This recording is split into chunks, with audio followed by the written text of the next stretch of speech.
ক্ষমতায়ন 33%। আদৌ কি 3% আছে? আমি আমাদের জনাব তারেক রহমানের কাছে আমি বলছি, আপনি আমাদের মহিলা দলের, বাংলাদেশের মহিলা দলের প্রতি একটু দৃষ্টি দেন। আমরা অনেক অবহেলিত। না, এই আন্দোলনের মধ্যে বিভিন্ন কাজে মহিলারা আগে আগে ছিল। আপনাদের মহিলা দলটা অ্যাডভান্স ছিল। এটা অনেক নির্যাতিত হয়েছে, অনেক জেল জুলুম, অনেক পুলিশের নির্যাতিত হয়েছে, অনেক আগে নির্যাতিত হওয়ার পরে পুরুষরা তো দৌড়ায় চলে যেতে পারছে, কিন্তু মহিলারা তো পারেনি। মহিলা তো এখানে জীবনে আক্রমণের শিকার হয়েছে।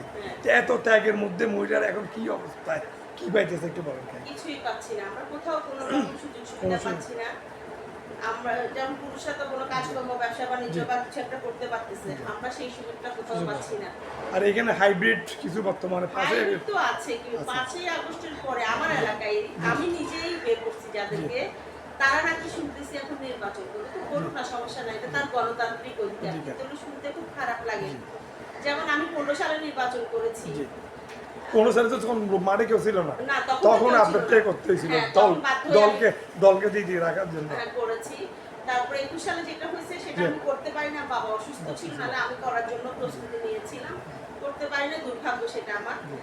কারণ আমি চাইছিলাম আমি যত বেশি কাজ করব বা নির্বাচন করবো, আমি ততটা মানুষের কাছে জনপ্রিয় হব, মানুষের দ্বার প্রান্তে গিয়ে আমি পৌঁছাতে পারবো। তো আমার বাবা মারা যাওয়ার কারণে আমি সেটা করতে পারি না, এটা ছিল আমার সম্পূর্ণ দুর্ভাগ্য। আর যে কথাটা আপনি বলতেছেন যে মহিলারা এখন কোন অবস্থায় আছে, আমি একটা কথাই বলবো, আমি না পুরা বাংলাদেশের সব নারী নেত্রীরা একই কথাই বলবে যে মহিলাদের প্রতি আসলে অবিচার করা হচ্ছে, মহিলাদেরকে কোথাও মানে কি সম্মানিত জায়গায় দেয়া হচ্ছে না, কিন্তু মহিলাদেরকে দেয়া উচিত।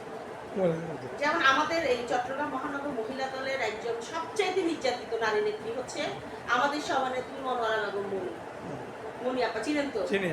এবং 4 বারের কাউন্সিলর উনি। ওনাকে পর্যন্ত একটা ভালো অবস্থানে দেয় নাই। উনি যদি দেখেন, ওনাকে যদি একটা ভালো অবস্থানে দিত তাহলে আমরা আগাইতে পারতাম, আমরা যারা আছি জুনিয়র যারা আছি আপার কাছে আমরা যেতে পারতাম। এখন উনি কোথাও যেতে পারতেছে না, আমরা ওখানে স্টে করে আছি, সবাই যার যার জায়গায় স্টে করে আছি।